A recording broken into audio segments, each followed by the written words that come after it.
The town of Babylon is waking up to a day of startling discoveries. Art, that thing under my nose is getting bigger. That's your mouth. David, go! I'm Judy Berlin from high school. Hi. I had a very big crush on you. So why do we cut a hole in the black paper? Because on this day, Babylon's brightest, undiscovered talent God, look at us. We got so old. 32. 30 is... 30? Yeah. Oh, that's right. You got skipped a grade. That's right. Yeah. And I got left back. is leaving town. Oh, this isn't the day. Yeah. Oh, my. Yeah. I'm moving out to the coast. L.A. La La Land. When? I'm going today, later. Oh. That's freaky, right? Yeah. See you in the movies. And when she goes, Babylon will never be the same again.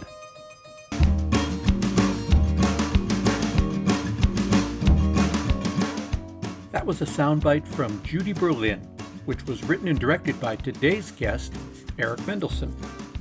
Hello and welcome to episode 106 of the Occasional Film Podcast, the occasional companion podcast to the Fast, Cheap Movie Thoughts blog. I'm the blog's editor, John Gaspard. Judy Berlin, starring Edie Falco as well as Madeline Kahn, Bob Dishy, Barbara Barry, and Julie Kavner, was Eric Mendelsohn's feature film debut. The film was an official selection of the Cannes Film Festival, won Best Director at Sundance, Best Independent Film at the Hamptons Film Festival, and was nominated for 3 Independent Spirit Awards. Eric is currently the Professor of Professional Practice Film at Columbia University. I first spoke to Eric about Judy Berlin years and years ago for my book Fast, Cheap, and Under Control, Lessons Learned from the Greatest Low-Budget Movies of All Time. In the course of that interview, Eric laid out a handful of really smart filmmaking lessons. Lessons that, if followed, might be the difference between making a successful film or making no film at all. I was curious. What did Eric think about those lessons all these years later? Before we got into that, though, we talked about the origins of Judy Berlin. What was the impetus that made Judy Berlin happen?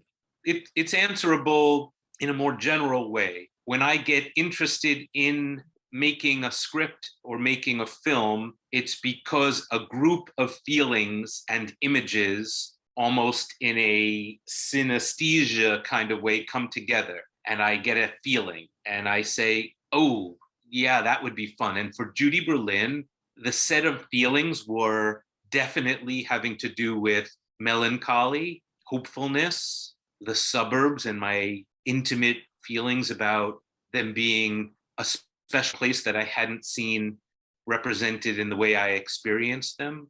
Mm-hmm. Things as abstract as how everyone feels in autumn time, I guess. Maybe everyone does, I don't know. Maybe there are some people who are just blissfully unaware of all those sad feelings of, autumn, but I felt like they were worth reproducing if maybe they hadn't been in that particular locale. I think this is a funny thing to say, but against all of that sadness and kind of hope against hope, being hopeful against hopelessness, I had this sound of a score to a Marvin Hamlish score to Take the Money and Run. And I actually asked him to do the music, and he said he didn't understand such sadness that was in the movie. He said, this isn't something I do, and which is really true, and I didn't get it. Mm-hmm. And I wanted to persist and say, no, but that score for Take the Money and Run that has such almost like a little kid's hopefulness about it. Ba-da-ba-da-bum, ba-da-ba-da-bum. That's what I wanted. It was like a river running underneath the ground of the place that I had grown up with. And I think the other inspiration for the movie was pretty, I don't know, maybe it's called plagiarism, maybe it's called inspiration, the collected feeling that you can distill from the entire works of Jacques Demy. And I loved Jacques Demy's films. They gave me a license. I saw them and said, well, if you can mythologize your own little town in the northwest of France, that maybe seems like romantic to Eric Mendelsohn from Old Bethpage, Long Island, New York, but truly is a kind of a unremarkable place at the time it was made, then I can do it with my town, that I can mythologize everybody and love them and hate them and talk about them. And so those were some of the feelings that went into it. Well, they all came through. So, Oh, that's good. so what I want to do is just go through the handful of lessons that you told me X number of years ago, and let's see what you think about them now. So one of the big ones that turns up again and again when I talk to filmmakers was the idea of write to your resources. And in the case of Judy Berlin, you told me that that's a great idea, and you thought you were, takes place over one day with a bunch of characters in one town, when in fact you were really making things quite difficult for yourself by having middle-aged people, all with homes and cars and businesses, and professional actors who all had other things going on. And multiple storylines is a terrible idea for low-budget movie making. Each actor thought, oh, I'm in a little short film. I, however, was making a $300,000 movie about 19 characters. What a stupid guy I was. Do you really think it was stupid? It was, everyone says this after you have graduated from that kind of mistake, or once you've done it, you look back and say, I would only have done that because I didn't know any better. But I know you haven't finished your question, but I also want to say that writing or creating to one's resources also includes what you are able to do, what you are able to manufacture. In other words, I didn't have enough writing skill to concentrate on two characters or one character in a house like Polanski in his first endeavors. I didn't. I had small ideas for many characters. It's much more difficult to write a sustained feature film with two people. So I was writing to my resources in a number of ways, not just production, but in my ability as a writer at that point. Yeah, you're right. It is really hard. I don't know why they always say if you're gonna make a low budget movie, have it be two people in a room. That's really hard to do. That's really, really hard to do.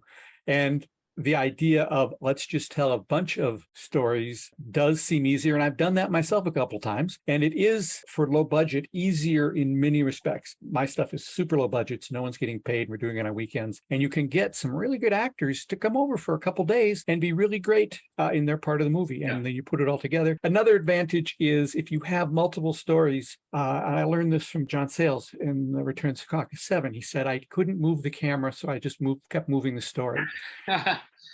It allowed him to just, I can't move the camera, but I can move to the next scene. I can move to these people here. I can move to those people there. And it also allows you in editing a lot of freedom because you can shift and move and do things. So the downside you had, of course, was on just a strictly production shooting day level. Very hard to do what you were doing, but it did allow you to grow a bit as a writer because you were able to write a lot of different kinds of characters, a lot of different kinds of scenes. So, but remember, I always say this, you sit in your room, and I believe you need to do this as a writer. You sit in your room and you say to yourself, she slams the car door harder than usual. And then you realize later, she drives a car. Where am I going to get a car from? She enters her house. How am I going to get a house first? And if I have 7 characters and they all have cars, that's a job in itself. One person could spend their summer looking for 7 cars, but that's the least of your problems when it's houses, cars, clothing, handbags, all of it. Yeah, when you're starting out, you don't necessarily realize that every time you say cut to something in your script, that's a thing you've got to get it. I did a feature once that had 4 different stories, and there were 4 different writers, and the writer came to me with his finished script, which was brilliant, but it was like 14, 15 locations that I had to shoot over 2 days. Oh, no. Yeah. So how do you do that? Well, you end up spending 4 days on it. But on the other hand, another writer who understood screenwriting handed me a script that was 4 locations, but brilliantly combined and figured out. So in 2 days, you could shoot them all because he knew what he was doing. And that's something you don't necessarily learn until you're standing there at 6 a.m. going, with the crew going, I don't know what I'm doing right now because I screwed myself up when I wrote it. And that's sometimes the only way you can learn it. I think it's the only way, look, you can be precautious. It's no different than life. Your parents can warn you about terrible, ruinous, stupid love affairs that are going to wreck you for a year. You're really going to just not get into them because of what smart older people said? You throw yourself at a film in the way that hopefully you throw yourself at love affairs. You're cautious, and then you've just got to experience it. And I think the difference, obviously, is that in film, you're using lots of people's time, effort, money, and you do want to go into it with smarts and planning. I still say that you should plan 160%, overplan, in other words. And then the erosion that naturally happens during production. This crew member stinks and had to be fired a day before. This location was lost. This actress can't perform the scene in one take because of memory problems. All of that's going to impact your film. Let's say it impacts it 90%. Well, if you planned 160%, you're still in good shape in the footage that you get at the end of the production. Yeah, I'm smiling because you're saying a lot of the things you said last time, which means that Yep. they're still very true. All right, the next lesson was, and this is one that I've embraced forever, no money equals more control. Yep. And you spoke quite eloquently about the fact that people wanted to give you more money to make Judy Berlin if you would make the following changes. Looking back on it, did you make the right decisions on that one? Yes. I'll tell you something interesting. Maybe I didn't say this last time, but I remember my agent at the time saying to me, we could get you a lot of money. Why don't you halt production? We'll get you so much money that we'll get you, and this is the line that always stuck in my head, all the bells and whistles you want. Now, I'm going to be honest with you. What he said scared me for two reasons. One, I had worked in production for a long time in my life, and I knew that if you stall anything, it just doesn't happen. It just doesn't. That the energy of rolling downhill is better than sitting on the hill, potential energy, and trying to amass funds. But another thing, and I was scared privately because I said to myself, I don't even know what the bells and whistles are. I'm afraid to tell him that I don't know what they are. And I think those bells and whistles are for some other savvy filmmaker that I'll maybe become later. But right now, I have the benefit of not knowing enough. And I'm going to throw myself and my planning and my rigorous militaristic marshaling of people and props and costumes and locations and script. I'm going to throw that all at the void and do it in my cuckoo way, because once I learn how to make a movie better, I'll have lost a really precious thing, which is my really, really raw, naive, hopeful, abstract sense of what this could be. And that thing that I just said with all those words was not just a concept. I didn't know what I was making in the best sense possible. I was shooting for something, shooting it for an emotional goal, for a visual goal, for a dramatic goal, but I didn't put a name on it. I didn't put a genre to it, so much so that by the time I got to the Sundance Film Festival, and I read the first line of a capsule review, and it said a serio-comic suburban da-da-da-da. I almost cried. I felt so bad that I didn't know what I was making in an objective sense. In a subjective sense, obviously, I knew exactly what I was trying to do. But objectively, I didn't know it could be summed up by a review. And it hurt me so badly to think I was sum-upable. And now I'm going to embarrass myself by telling you what I thought I was making. I didn't think I was making something that could have a bold-faced thing that said serio-comic, multi-character, suburban fairy tale. I didn't know that. I really thought I was like writing in glitter on black velvet, or I don't know. I didn't even know that it could just be summed up so easily. And I think I've written a lot of scripts since that one, and many haven't gotten made. But each time I reject and eschew any objective determination of what the thing is that I'm working on prior to sitting down. Is that the best way to work? It is a painful way to work. My friends will tell you that I have, my great friend and filmmaker Rebecca Dreyfuss always says that I have creative vertigo, that I don't know what I'm doing for months and years on end. And then I look down and I say, oh God, I think it's a horror film, or I think I've rewritten a Dickens story. And I get a nauseated kind of, dolly in rack focusing. It's no, I'm telling you, I'm not No, I know. lying. I'm describing a creative process that is painful for me to realize always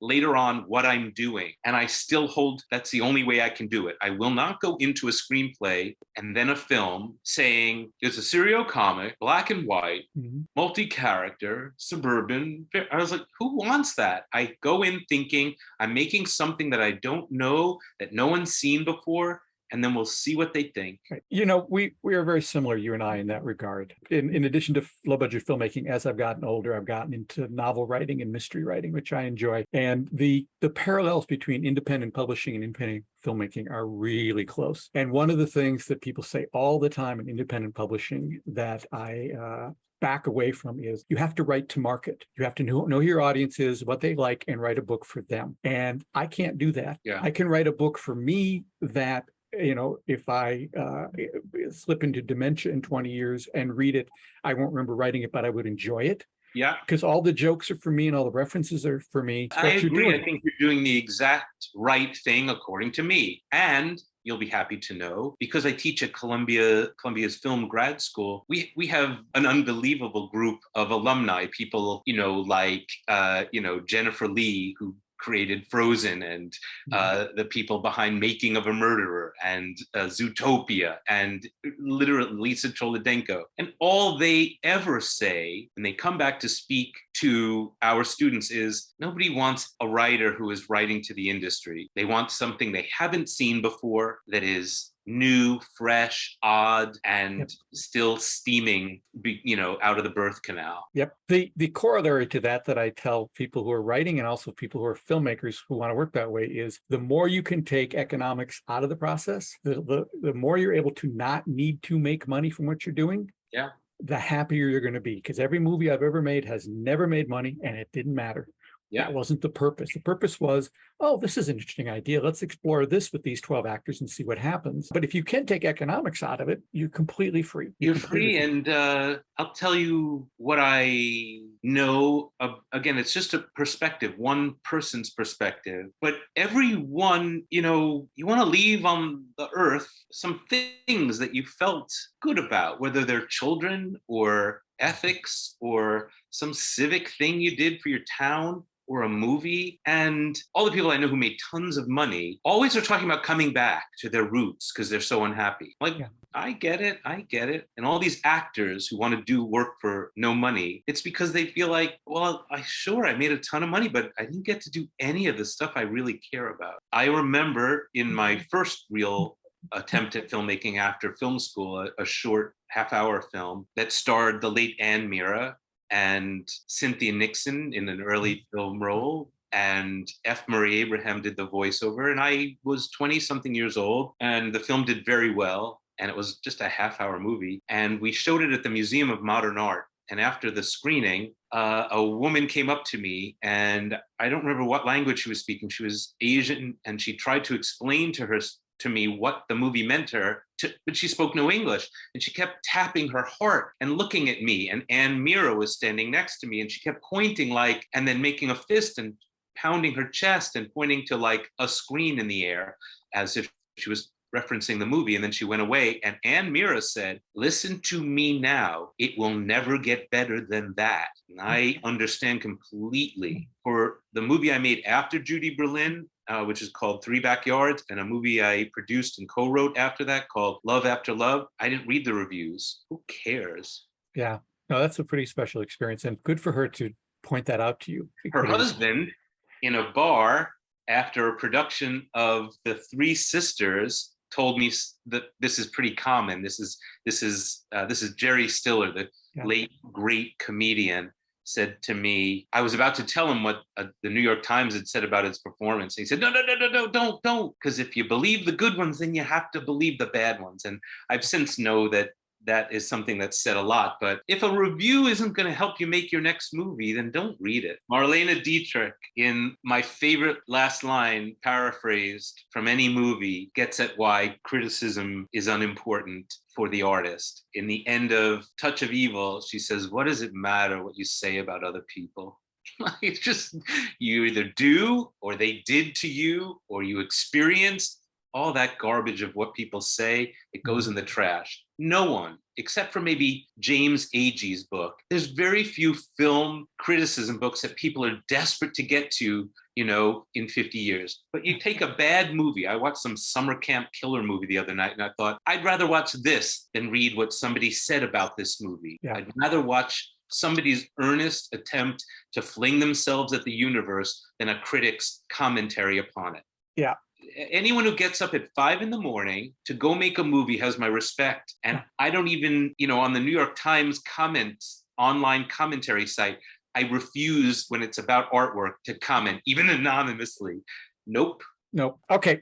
You did touch on this, but it's so important and people forget it. I phrased it as time is on your side, and you talked about being prepared 160% and having on Judy Berlin every day there were 2 backups in case for some reason something didn't happen. And the advantage you had was you had no money, but you had time, and you could spend the time necessary doing months of pre-production, which is certainly the least sexy part of filmmaking, but is maybe the most important and is never really talked about that much. How much you can benefit from just sitting down and putting the schedule down. I mean, we used to, I'm sure with Judy Berlin, you were using strips and you were moving them around. And when we did our 16 millimeter features, we didn't even spend the money on the board. We made our own little strips and we cut them out and did all that. And you can do it now on computers. It's much easier, but it's having that backup and that backup to the backup. You don't really need it until you need it. And then you can't get it unless you've put it in place already. Well, I'll say this. I have to disabuse some of my students at Columbia by telling them that there is no effete artist who walks onto a set in filmmaking with no idea about scheduling. That character fails in filmmaking, that every single director is a producer, and you cannot be stupid about money, and you cannot be stupid about planning. And in fact, Cass Donovan, who is an amazing AD and one of my good friends, she and I sometimes used to do a seminar for young filmmakers about scheduling your movie. And I always used to say, a good schedule is a beautiful expression of your movie, where you put your emphasis. And it comes out in the same way that people say, I just like dialogue and characters. I'm not good at structure. There's no such thing. You need at least to understand that a good structure for your story can be a beautiful, not restrictive, rigorous device that's applied to your artistry. A structure in a story can be a beautiful thing, and the expression of the story. And the same thing is true with the schedule. The schedule is an expression of your story's emphases. If your story and your resources are about actors, and you've got an amazing group of people who are only doing the project and lending their experience and talent because they thought this was a chance to act and not be hurried, well, that expresses itself in how many days and how many shots you're going to schedule them in. And I love how a schedule expresses itself into an amount of days, an amount of money, an allocation of funding. I love it. There is no better way to find out what your priorities were. And I love it. And in terms of planning, one of the reasons I don't understand or have an inkling to investigate theater is I don't want something that goes on every evening without my control, where the actors sort of do new things or try stuff out, and the carefully plotted direction that you've created can get wobbly and deformed over time. Instead, I like the planning of a script. And now I'm not talking about pre-production. I'm talking about, I like that with screenwriting, you go down in your basement for as long as you need. So maybe I'm afraid of shame, and I don't like to present stuff that is so obviously wrong to whole groups of people. I like to go down in the basement for both the writing and the pre-production and get the thing right. There are so many ways to make a movie that I want to place myself in a specific school of filmmaking. To this point in my directing life, I've created scripts that are meant to be executed in the sense that not as disciplined in execution as what Hitchcock or David Lean were shooting for, but not as loose an experiment as Cassavetes or let's say Maurice Pialat were going for. Everyone has to find their own expression. In other words, if you are Maurice Pialat or Cassavetes or Lucretia Martel, you have to find your own equation. You have to find your own pre-production slash production equation where the room for experimentation, where I haven't really wanted to experiment on set. I know what shots I want and I get them. The next film I make may be different, but everyone has a different equation, and every script and every director are going to find their own priorities that are expressed in the project and then the execution. The fun thing was the last movie I worked on was something I produced and co-wrote called Love After Love. And that was directed and co-written by Russ Harbaugh. And Russ and I spent years writing a script that we knew that was intended to be elastic and to be a jumping off ground for the kind of impromptu, improvisatory directing he does. Now, a lot of what we wrote ended up in the movie, but sometimes he would call me from the set and say, this isn't working. And that was exciting because we knew that would happen. And he told the cast and the crew before they went into the project and before they went into the short film he made before that called Rolling on the Floor Laughing, this is intended to be a porous experiment with a firm spine of drama that is not porous. So we've created a drama and interrelations in that script that then he went off and those couldn't budge. Those were fixed, the dramatic principles and dynamics. But he worked as a director in a completely different way than me. And I was very happy to loosen my own way of working. And then as a producer, make sure that he had what he needed on the set and that the pre-production, production, and even editing, we took a year to edit that film, was based in an idiosyncratic methodology of his particular artistry, not mine. And what I think is so interesting about that is that you know, you made sure that everybody involved knew going in, we're doing this kind of movie. And this kind of movie has, I remember talking to Henry Jaglom about, I forget which movie it was. You know, Henry has a very loose style of what he does, but it's still a movie. And he was talking about, he was shooting a scene and an actress either jumped into a swimming pool or pushed somebody into a swimming pool. And he said, why did you do that? And she said, I was in the moment. Yeah. And he said, yes, but this is a movie. And now I have to dry these people off and have to do the coverage on the other side. So you need to know where the lines are. How improvised is this really? Yeah. And everyone has different lines, and you make movies to find out how you make movies. Exactly. You write screenplays to find out what that feeling is and whether or not you can interest an audience in it. You don't write a screenplay to execute Sid Field's ideas about story or the hero's journey. I'm not a hero. I don't have a hero's journey. I have my journey. The task, the obligation is to see if I can take that and still make it dramatic and interesting to a group of hostile strangers, normally called an audience. As Harry Anderson used to say, if you have a bunch of people all seated facing the same direction, you owe them something. Yeah, it's unbelievable. A friend of mine who works in theater saw a terrible show, and he works on Broadway and works on all the big shows that you have heard of. So I can't give the title of this one particular production. And he said, you know, I feel like telling these people, because he works in lighting, he said, I feel like telling these people who create these shows that every single audience member who comes to see the show at 8 o'clock that night woke up at 7 in the morning and they're tired and they worked, and you better provide something at 8 that night. Exactly.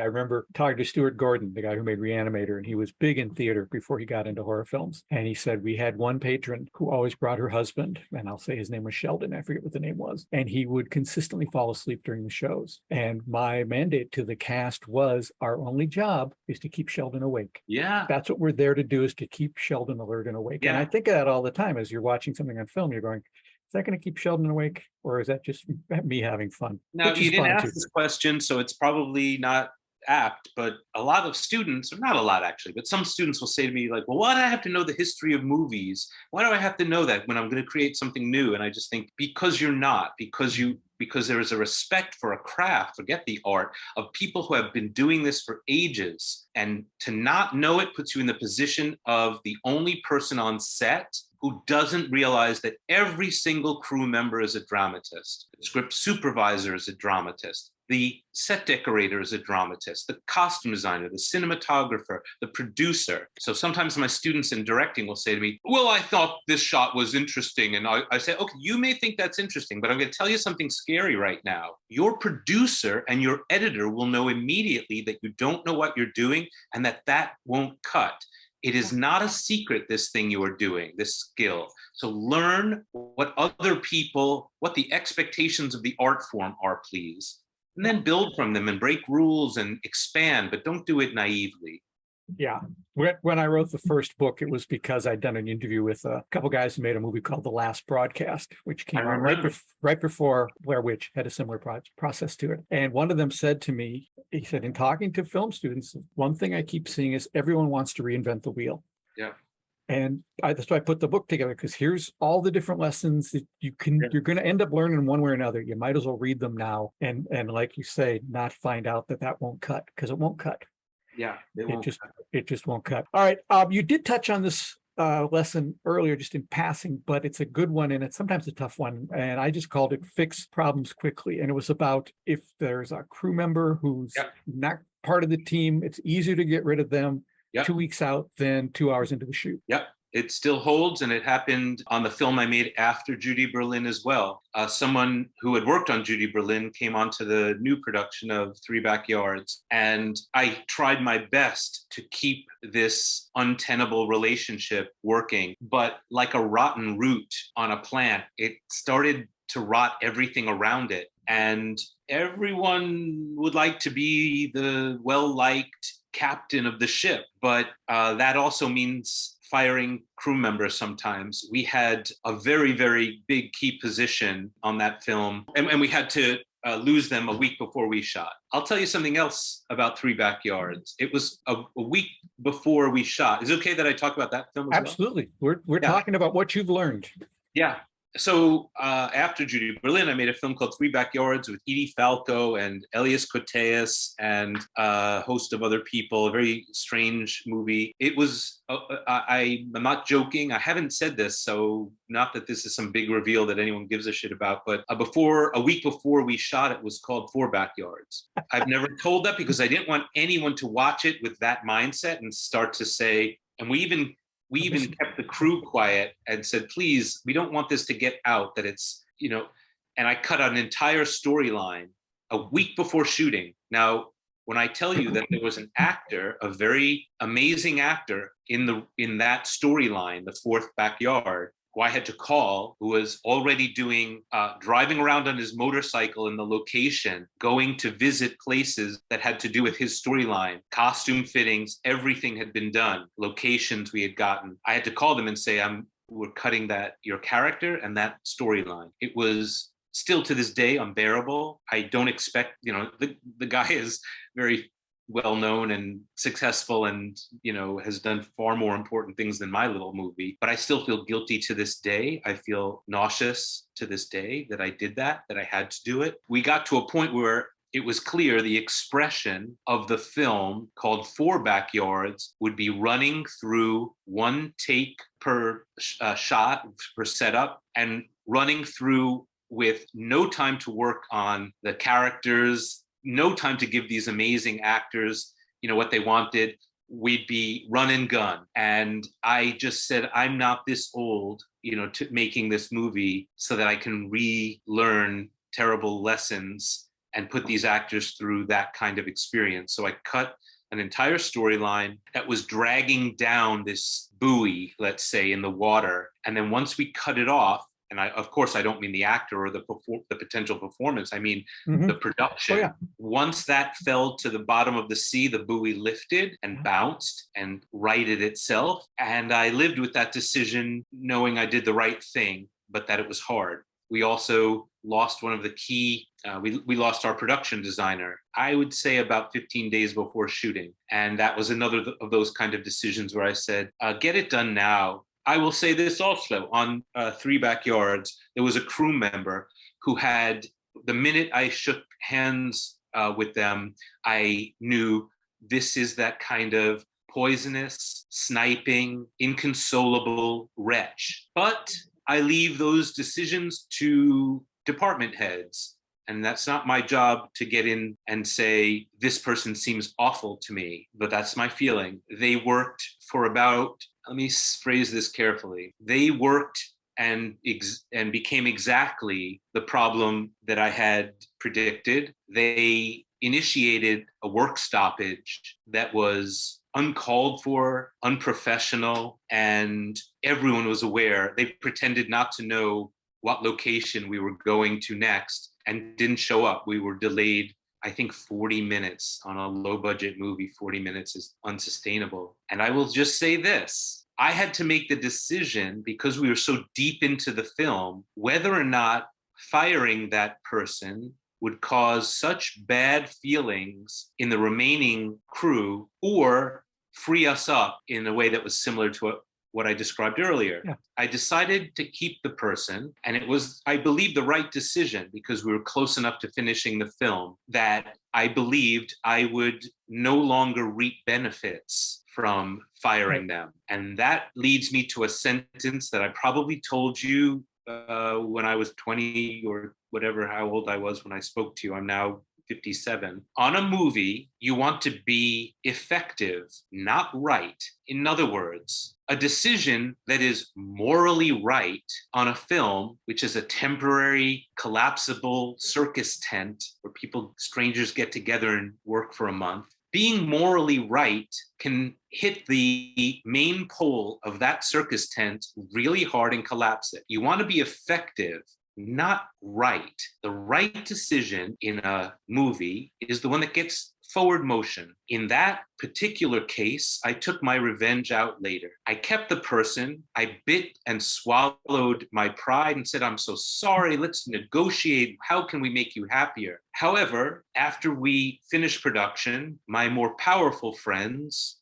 in the industry never hired that person again. That person was fired from large TV productions that they were on and given no reason. And I felt absolutely thrilled with that. Well, it does catch up with you. The next one is one that I use all the time, and you just put it very succinctly. You said fewer takes, more shots. So I can talk about that. I want to be specific, though, is that it's for my kind of filmmaking. Everyone, if you're Ho Xiao Xian and you are shooting every scene in one shot, this cannot apply. But in the edit room, generally, this is a very broad stroke comment. Generally, if you're a more conventional visual director who tells stories with shots, you get stuck on one shot in one setup, especially if it's a master and you're trying to get it right. You have no other storytelling ability. You don't have the move in. You don't have the overhead shot. You don't have the insert shot of the finger of the character touching a teaspoon nervously. You don't have any other storytelling ability if you get stuck in one setup. Mm-hmm. So a lot of people always say, remember, your first take is probably your best take. That's a good truism. There's an energy that you get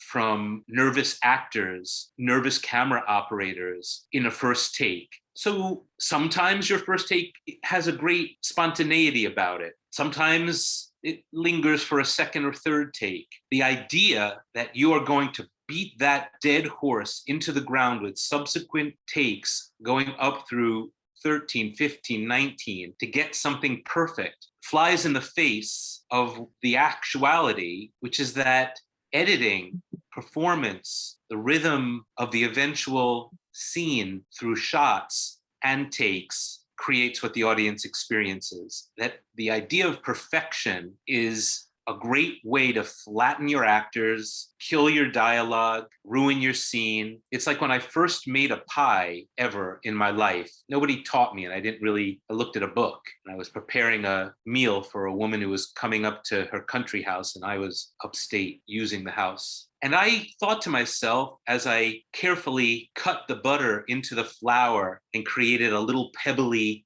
beautiful texture, and then gently gathered those pebbles of flour and butter and sugar together into a ball. I mistakenly thought that if I took the rolling pin and rolled the fucking life out of it, I would be making the best crust possible. And it was inedible. It tasted like shoe leather. And I said, what did I do wrong? And they said, the object, she said to me when she arrived, the object is to gather those delicate, beautiful pebbles together and lightly make it into a crust that retains the little particles, the delicate interstitial hollows, not to flatten the fucking life out of it. And the same is true about shots. The more angles you have, if that's the way you shoot, create a sense of life. That's about as good as I can say it, maybe. Well, I want to add just a couple things to that. When I did the book originally, I had a wonderful long conversation with Edie Falco about Judy Berlin. She was trying to get her brand new baby to go to sleep while we talked. And so it's a very quiet recording of her talking. That's my godson, Anderson. Oh, that's so sweet. She said about multiple takes, she said there's a perception sometimes with filmmakers that actors are this endless well. And she said, I'm just not. Unless you're giving me direction to change something, it's going to be the same or worse again and again. And so, of all the lessons from the book that I tell people when I'm making presentations, fewer takes, more shots. The corollary I've added to it is if you're going to do another take, tell them to do it faster, because you're going to want a faster version of it. You don't realize that right now, but you're going to want one. So here's a great way of saying it, I feel. Directors mistakenly think that they are making the film on set. The filming of a movie is a shopping expedition for, drumroll please, ... ingredients. If you are shooting one take per scene, sure, get it right. You have your own methodology. But if you're going to be telling a story in the traditional narrative way where a bunch of angles and performances in those shots, setups, angles will eventually tell the story of a scene that, let's say, for example, goes from pedestrian, quotidian to life-threatening, remember that you need the ingredients to then cook in the edit room of quotidian, seemingly boring, escalating into life-threatening. Making a movie on set in production is shopping for the ingredients. And you come home and then you forget the recipe and say, what did I get? What was available? What was fresh? What does that mean if you're not talking about food? Well, this actor was amazing. And I lingered on them and I worked on their performance because it's going to be great. That's one of the ingredients you have to work on in the edit room. This actor was less experienced and I had to do more setups because they couldn't carry a scene in one shot. That's what I have to work with now in the edit room. When you're in the edit room, you're cooking with the ingredients you got in the fishing expedition called shooting. That's why my students say to me, well, why am I going to get extra footage? Why am I going to get anything but the bare minimum? Why am I going to overlap in terms of, well, you think you're only going to use that angle for 2 lines. We'll get a line on either side of the dialogue so that you have it in case. And they say, that's not being professional. That's not being precise and accurate. And I say, it's a fishing expedition, especially if you're starting to learn film. You don't go shopping for a party and say, I think everyone will have about 13 M&Ms. You buy in bulk because you're getting like, oh, it's a Halloween party. I'll need a lot of this, a lot of that, and a lot of this. And then you cook it later. One of the best examples of that is connected to Judy Berlin, because as I remember, you edited that movie on the same flatbed that Annie Hall was edited on. And Annie Hall I still have it.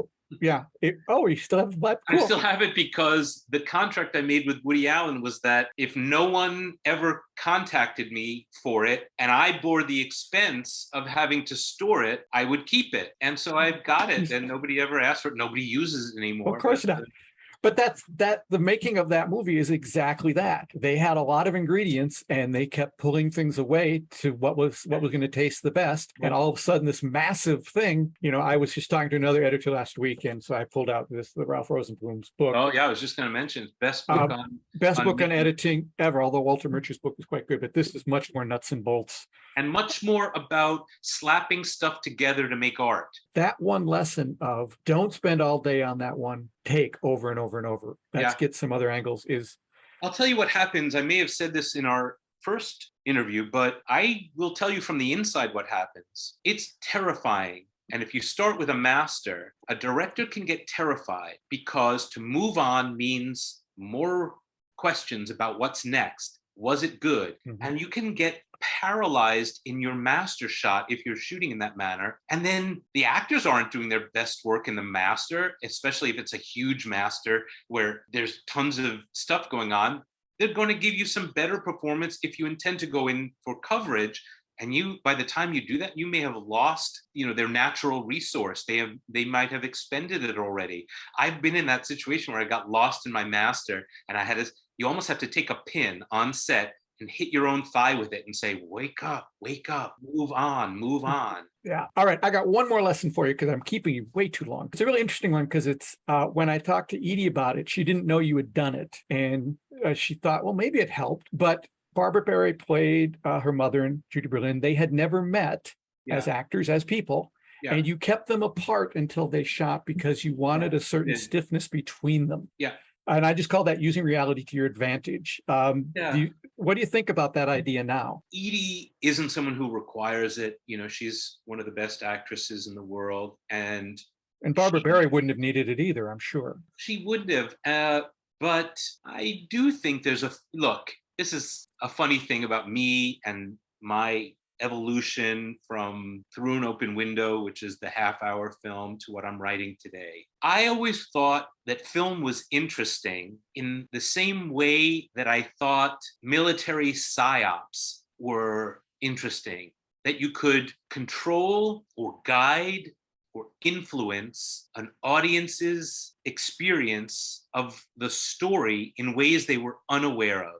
So I always liked those hidden influencers. Even in advertising, I thought they were interesting. You see how this company only uses red and blue, and suddenly you feel like, oh, this is an American staple, this product. I love that shit. And after I'm done with a script, I know what I'm intending the audience's experience to be. I want to find anything to help me, to augment that. And if you're a fan of that kind of filmmaking, where the shots have a power outside of the audience's ability to see them, they know that the story is working on them, and the audience thinks, oh, I was just affected by the story and that great performance. And they have no idea that the director has employed a multitude of tricks, depths of field to pop certain actors' faces out, as opposed to wider shots that exclude our identifying with other characters, moving shots that for some reason, quote unquote, some reason, meaning every director is aware of how these techniques influence an audience, suddenly make you feel as if that moment in the story of the character are moving, or have power, have influence, while other moments have nothing. In Three Backyards, funnily enough, with Edie, I had a scene where Edie was, Edie's whole storyline was about her desperate, unconscious attempt to connect with this other woman who was a stranger to her. And I refused to show them in a good two-shot throughout the entire film. I separated them, I made unequal singles. When their singles cut, they were unequal singles, tighter and wider, until the moment that I had convinced the audience, now they're going to become best friends. And I put them into their first good, easygoing two-shot. And that kind of manipulation is done every moment by every filmmaker. Directing, in one aspect, is a mute, meaning silent, unobtrusive, persuasive visual strategy for enhancing the story. So whether you're keeping two actors away from each other during the course of the day before their first scene because the scene requires tension, or whether you're separating them visually until a moment late in the movie where they come together, and their coming together will suddenly have tension because they're in the same shot. Those kind of persuasive manipulations are what visual storytelling, otherwise known as directing, is about. Yep, and there's a lot of tools. Yeah. You just got to know about them, because a lot of them you're not going to see. You won't recognize until somebody points out, did you realize that those two women were never really in the same shot together? Unless it's, Sextet or whatever it was with Raquel Welch and Mae West. Every well-directed movie has a strategy. Sometimes they're unconscious, but you don't want to be unconscious as the director. You want to be smart. You want to be informed about your own process. And I think smart directors, here's what I always say to my students: learn a lot, know a lot, then feel a lot. So what does that mean? It's just my way of distilling a whole bunch of education down into a simple sentence. Understand what has been done and what you can do and what are the various modes of directing and storytelling. And then when you get into your own script, feel a lot. What do I want? Why isn't it working? Add a lot of question marks to the end of sentences. Why can't this character be more likable? Why isn't this appealing? Why haven't I? How could I? And it's a combination of knowing a lot and being rigorously intellectual about the art form that you want to bow down before. You want to bow down before what works and what doesn't work. I always say that you want to bow down before the gods of what works and what doesn't work. You don't want to look them in the eye and say, screw you, I'm doing what I want. You bow down and say, I don't even understand why that didn't work, but I'll take that lesson. You want to feel a lot. You want to be open on the set. One of the hardest things to learn is how to be open on the set. You want to be open when you're writing. You want to be open when you're editing. It's a real juggling act of roles that you have to play, of being naive, being smart, being a business person, being a general, being a very, very woundable flower. I remember reading as a high school student Gloria Swanson's autobiography. And then it's so many years since I read it that I might be wrong. But I remember they said, what are you proudest of in your career? And she said without hesitation that I'm still vulnerable. And I didn't even know if I understood it at the time, but I get it now. You want to be smart. You want to be experienced, you want to have a lot of tools and know the tools of other directors and still be naive and woundable and hurtable and have your emotional interior intact. And those are hard things to ask of anyone, but if you want to be in this industry, an art form that so many greats have invested their life's work toiling in, then you owe it to yourself to be all of those things. Thanks to Eric Mendelsohn for chatting with me about the lessons he learned from his debut feature, Judy Berlin. If you enjoyed this interview, you can find lots more just like it on the Fast Cheap Movie Thoughts blog. Plus, more interviews can be found in my books, Fast, Cheap, and Under Control, Lessons Learned from the Greatest Low-Budget Movies of All Time, and its companion book of interviews with screenwriters called Fast, Cheap, and Written That Way. Both books can be found on Amazon, Barnes & Noble, Kobo, Google, and Apple Books. And while you're there, check out my mystery series of novels about magician Eli Marks and the scrapes he gets into. The entire series, starting with The Ambitious Card, can be found on all those same online retailers in paperback, hardcover, ebook, and audiobook formats. And if you haven't already, check out the companion to the books, Behind the Page, the Eli Marks Podcast, available wherever you get your podcasts. That's it for episode 106 of the Occasional Film Podcast, which was produced at Grass Lake Studios.